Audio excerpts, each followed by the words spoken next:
আজি শ্রাবণ ঘন গহন মোহে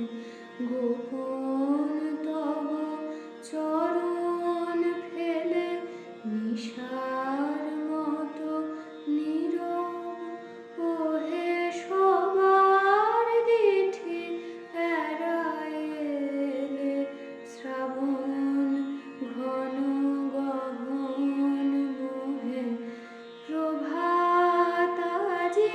মুদেছে আখি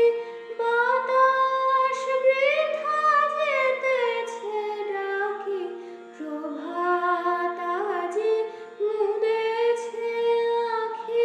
বাতাস বৃথা যেতেছে ডাকি নীলাজ নীল আকাশ ঢাকি নিবে